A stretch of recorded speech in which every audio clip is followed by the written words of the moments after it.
Welcome back to the channel.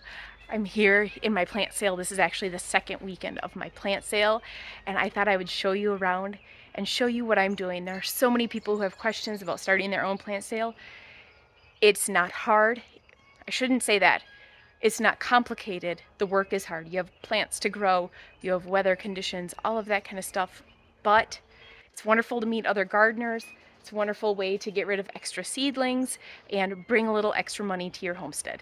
So let's start outside. This is where we sell our pumpkins and our Christmas trees. So that is our parking area on the other side of that fence. All over there is parking. Our stone coop, which is our gift shop, is closed. So people are walking up kind of through our grassy area where we usually have pumpkins and mums. They're going past the stone coop. I moved my open sign to right there.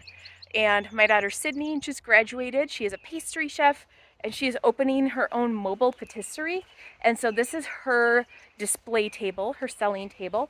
And so she has had stuff out here for the last weekend and now this weekend. So she has cinnamon rolls. There's individual ones here. And then she has chocolate chip cookies, monkey bread. These tulips here are from a friend who has a flower farm. And so we have her tulips here. And then come inside and let me show you how our high tunnel is set up. So the hard part about this is I would normally be planting in here by now, but I have to postpone that because we have a plant sale. Now last night we had a hard freeze. It was about 28 degrees, maybe even 27. I have some little heaters in here going, frost cloth, everything was fine. And so that is wonderful. But the downside of doing it in here is that you do have the limiting factor of being able to plant early. And that's one of the reasons why you have a high tunnel. I will show you kind of how we have it set up so that I can get stuff planted, which you saw in a previous video. But if you want your whole high tunnel planted, this really puts a damper on that. The positive side is that you have your plants here and you don't need to worry about the weather conditions for the most part. Yes, you need to open the sides, make sure they don't get too hot, all of that, but you do have some more flexibility and less worrying about plants being outside. So my prices are listed everywhere, and especially like right when you walk in. And I have all of these boxes. I just buy these from Uline. They are the quickest, most efficient way to do this. These are like can flats. Previously, I did have the actual vegetable flat holders, but they are just as expensive, if not more, than these. And Uline ships right away, so if I run out, I can get more, and they are here like the next day. It started raining and it got busy. So we ended up moving Sydney and her baked goods in here and the flowers in here with an umbrella because the sun is coming out and then it's going away and coming out and going away. So we moved them just right there. Her little trailer is right there. And here inside, we have boxes set up for everybody. And then we have our tomatoes along the long side of where we have set up for our plant sale. We did things a little differently this year because I took, you can see here, I made these signs, and the top of this is just chalk paint, and so, or a chalk marker, I guess, and so I can reuse these signs over and over. I'll use them at markets this summer, but we did cherry down here, paste and canning in the middle. We have two that are dual purpose. You can do paste and canning or slicers. And then we have slicers down here at the end. So then here on this back area are all different herbs. We have rosemary, thyme, sage, oregano, lemon balm, chocolate mint. We have basil. This is what's left of our basil. We had tons of basil. That sold like crazy last week.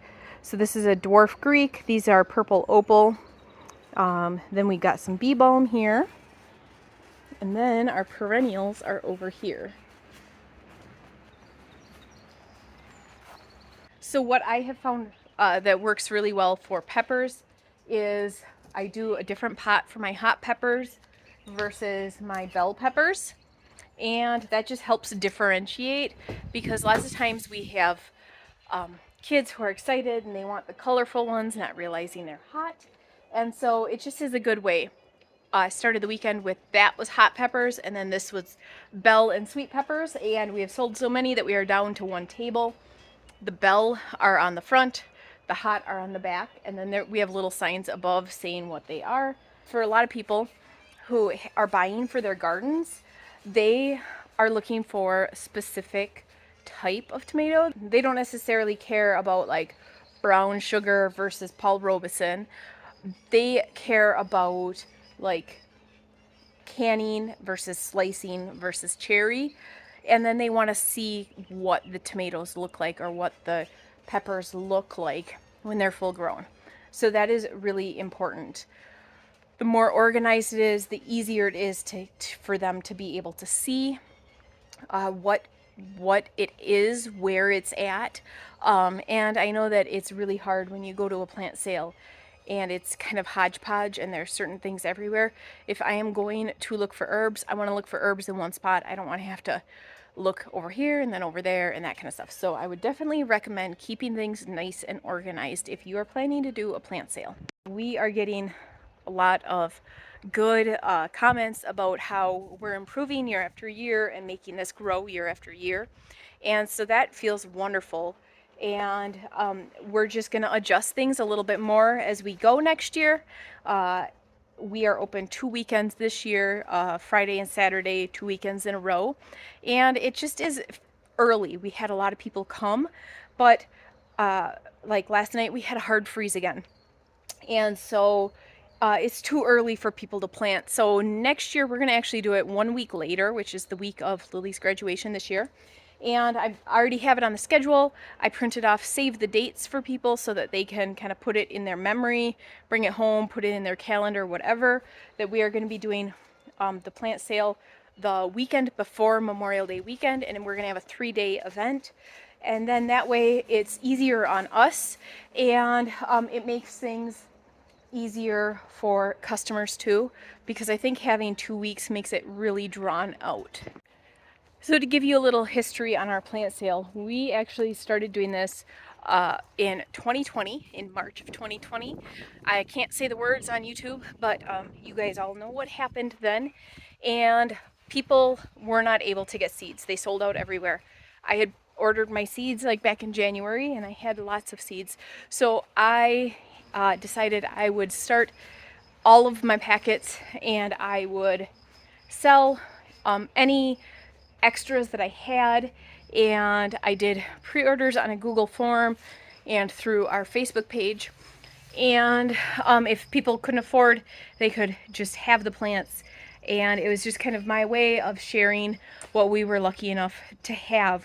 And so the next year, we built off of that a little bit, and we improved things, and every year it has just grown since.